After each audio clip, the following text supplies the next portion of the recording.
أعوذ بالله من الشيطان الرجيم بسم الله الرحمن الرحيم وقرن في بيوتكن او قراری ونیسے کینے پکورونو خپلو کی ولا تبرجن تبرج الجاهلیت الاولى او پیخی مکوے پشان د مخکنو جاہلانو واقمنا الصلاة او قائم کے پٹیم کوے منزونا وآتینا الزکاة او پٹیم زکاة ورکوے واطعنا الله ورسوله او تابدار اوسه د الله او د رسول انما يريد الله ليذهب عنكم الرجس بشک الله اراده کړی دا چې تاسو نه لري کی ناپاکی اهل البيت اے د پیغمبر علیہ السلام کوروالو ويطهركم تطهيرا او تاسو مکمل صفا کی واذكرن ما يتلى في بيوتكن من آیات الله او ذکر کوي تلاوت کوي په کورونو خپلو کې د احکاماتو د الله والحکمه او د فیصلو ان الله بشک الله کان لطیفا خبیرا دی باریک بین او خبردار. یو اهم حکم چې هغه د معاشرتی اصلاح سره تعلق ساتي چې دلته کې خطاب د پیغمبر علیه السلام بیبیانو ته دی، لیکن مقصد تینا ټول مومنین زنانه دي. الله فاکوی پیغمبر علیه السلام تو اوایا بیبیانو ته وقرن فی بیوتکن، تاسو قراری ونیسه، تاسو برقرار پاتې شئ، تاسو کینه په کورونو کې ولا تبرجن تبرج الجاهلیت الاولى، او تاسو پیخې مکوي، تاسو زینت مکوي، تاسو ډول سنگار مکوي، تاسو خودنه مکوي پشان د ډول سنگار د هغه مخکنی جهالت. دلته کې یو اهمه نکته چې مفسرین نقل کوي د مخکنی جهالت دا چې تبرجنا تبرج الجاهلیت الاولى، دا اولی ولی وی، یعنی مقصد داره چې پیغمبر علیه السلام دا پیشنګویی وکړه چې زما په امت باندې به یو پیره بیا جهالت راځي. دغه مخکنو جاهلانو پیخې به نه کوي. د مخکنو جاهلانو چې ووی نو مقصد داره چې دی وخت کې خو زما د دور مؤمنان نارینه او زنانه خو ډېر ښه دي، خو زما په امت به یو داسې دور راځي چې هغوی به بیا د هغه جاهلانو پیښې کوي. د دې نه مقصد هغه د فتنې دور دی او هغه زمونږ دا دور دی چې په دې کې د جهالت په زمانه کې به زنانه څه کول،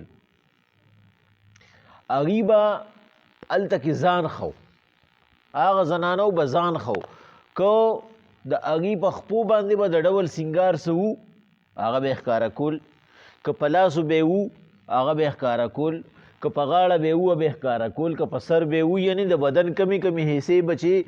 د ډول سنگار وي او د ښودنې به نه وي، صرف خاوند ته به د ښودنې وي، هغه به هغوی بار خلکو ته خول. او د پیغمبر علیه السلام د الله پاک د دې حکم د اورولو نه پس دا خبره دا زمونږ د دور کې ثابته شوه چې دلته کې تقریبا هغه پیښې شروع شوي چې کوم به د جهالت په دور کې کېدی. زنانو پړوني کېښودل، لوپټۍ کېښودلې، د پښتونولۍ کپړې یې کېښودلې، تر دې پورې چې کاته الټه کړه او هغه الټه کاته دا شوه چې مخکې به خلکو وي دا زنانه ته به وي زما کور والا، اوس زنانه وي نارینه ته وي زما کور والا، چې ورته تپوس وکړئ چې دا ستا څه دی، وي دا زما کور والا دی. دا د نارینه الفاظ دي. زنانه ته به یې کور والا ولې وي چې دا کور کې ناست دی. اوس زنانه د نارینه په باره کې وي دا زما کور والا دی، یعنې کور به دې ناست دی، زه به بار وځم، زه به ګرځم. او د هغې وجه څه ده، زمونږ په دې دور کې داسې خلک دی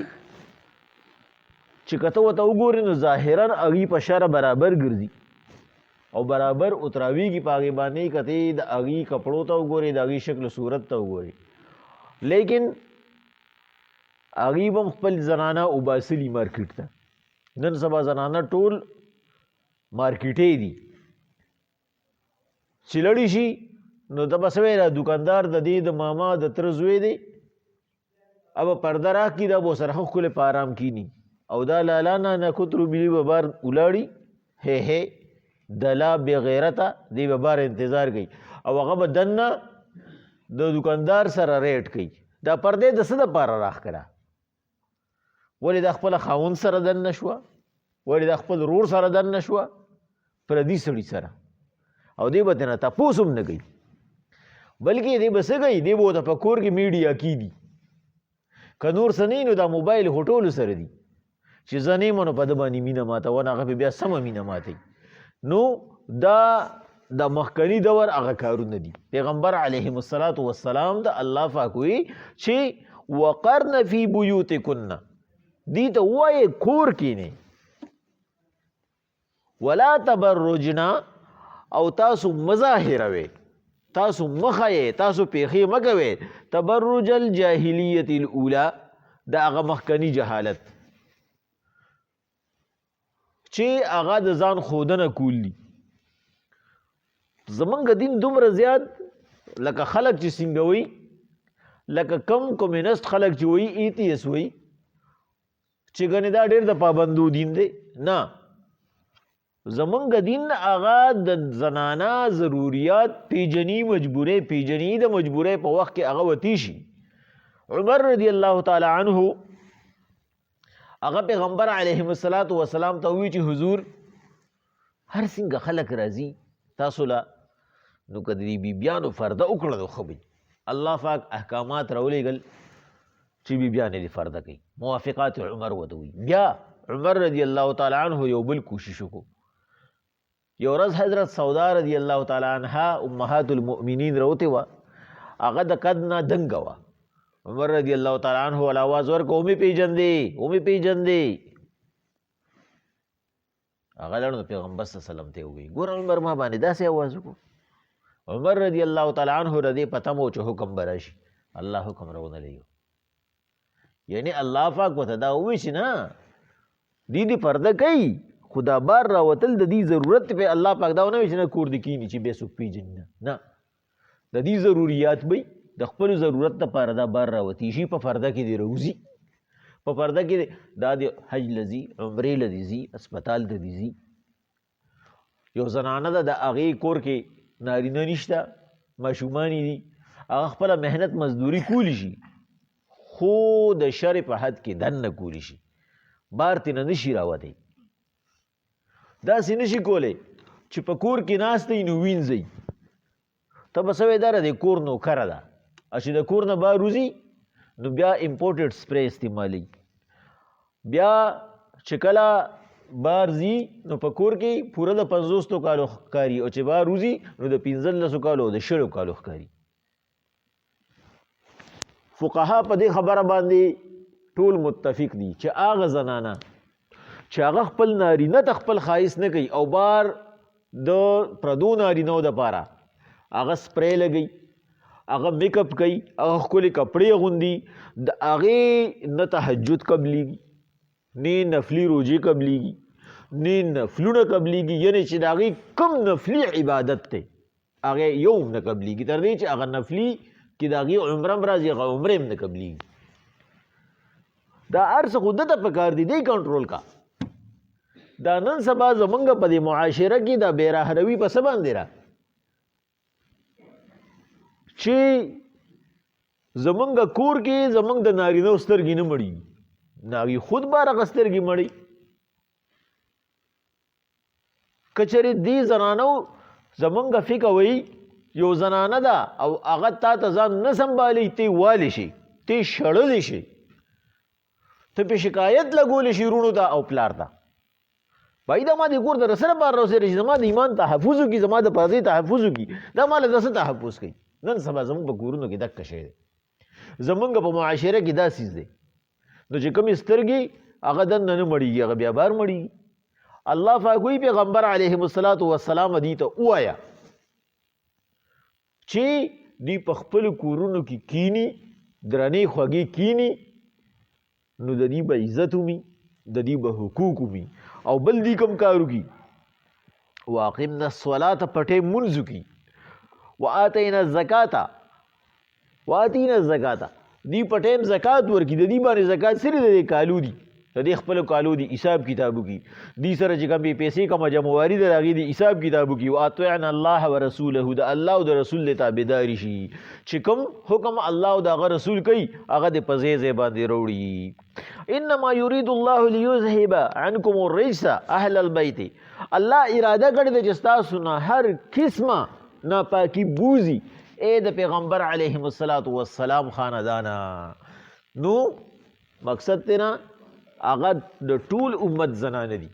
الله پاک نه غواړي چې په مؤمن زنانه باندې دی معمولی بلیم ومولګي معمولی الزام ومولګي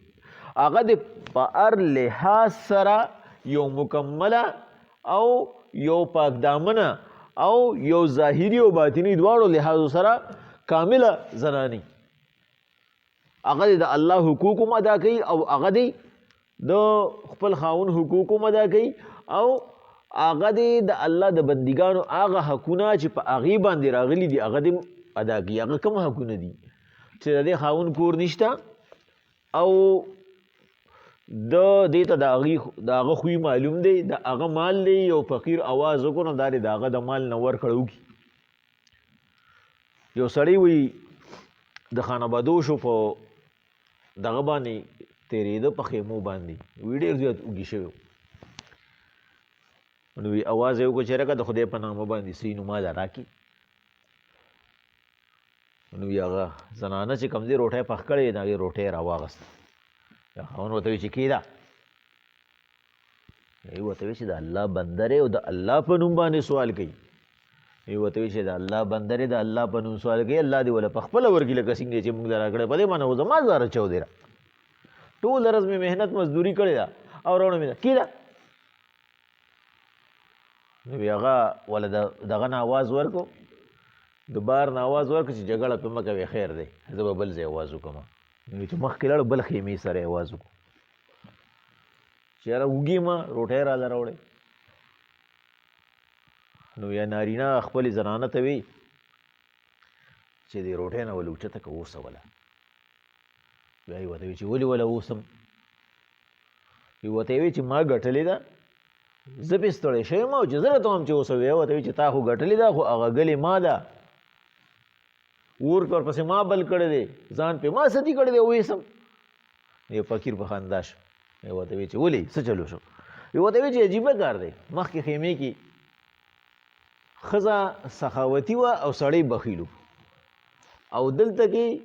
سړی سخاوتي دی او ښځه بخیله ده نو هغه ورته وی چې رورې خفه کېږه مه هغه ورته وی چې د دغې کور کې چې د دغې کور کې چې کومه زنانه وه نو هغه زما خور ده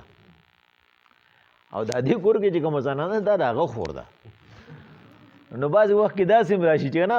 یو دغه له چې کوم دی نو یو بادشاه له یو فقیر راغی او ورته خپل کشکول کېښوده داسې چې بادشاه سلامت ما اورېدلي دي چې یاره ته ډېر زیات سخي او ته هر کشکول ډکې نو زم راغلی یم زما د کشکول اډو چا ډک نه کړو بس دکه شانتې تش ګرځوم او بس ګراني ده پاکستان دی بس څه پاکستانه نو یو باچا چې ورته وکتل دا خو د عزت مسله شو نه یې ورته وي چې هلکه راوړېدلی د کشکول ډک کې خو چې څه به پکې وراچولې په هغې ابه نه ډکېدو دکه شانتې تش به نو بس یو خزانه راوسپړ ده ټوله ډک نه شو نو اخره کې ورته خپل تاج په خپو کې کېښودو ورته یې ووایي چې ای مریده د کوم کامل ویلي موري دی چې دا کشکول دی اډو ډک نه شو بیا هغه ورته وایي چې دا د پاکستان کشکول دی دا ډکېدو له نه دی راغلی نو بعضې چې کوم دی نو هغه الله پاک وایي پیغمبر علیهم السلام داسې زنانه پکار ده داسې کامله مؤمنه پکار ده چې هغه په هر لحاظ سره هغې کې سخاوت ومي هغه سخاوت هغې کې د خپل خاوند دپاره ومي او هغه سخاوت په هغې کې د الله د هغه بنده دپاره وي چې هغه په یو جایزه طریقه د هغې مجبوري برابرولی شي چې هغه چې کوم دی نو حقوق العبادو کې راځي ویطهرکم تطهیرا الله تاسو پاکول غواړي په کامل پاکیت سره واذکرنا ناکامل پاکیت به څنګه راځي یاد کې یادوي ما یتلا فی بیوتکن هغه احکامات چې ستاسو په کور کې لستی شي چې ستاسو نه امت هغه ایزدگی او ستاسو نه امت ته ورسی من آیات الله د الله پاک د احکاماتونه والحکمه او د احکام شرعینا ان الله بشک الله چې کان لطیفا خبیرا ډیر باریک بینده او خبردار دی ستاسو د معمولی نه معمولی او د اعلی نه اعلی عمل هغه الله پاک نوٹ کوي او الله پاک وته ګوري نو تاسو له الله پاک یو ډیر لوی حیثیت درکړی دی چې تاسو یې د امت میندې جوړې کړې او اې د امت زنانو الله پاک تاسو له یو ډیر لوی عزت دا درکړی دی چې تاسو یې د خاندان د پرورش دپاره پیدا کړی نو تاسو په خپله باندې دین زده کړئ تاسو په دین برابر شئ نو ستاسو هغه ثواب به ډبل ثواب کې راشي چې تاسو به یو پوره خاندان جوړ کړئ او خاندان هم داسې چې هغه د الله او د الله د رسول په رالیږلې احکاماتو باندې پوره وتراویږي بسم الله الرحمن الرحیم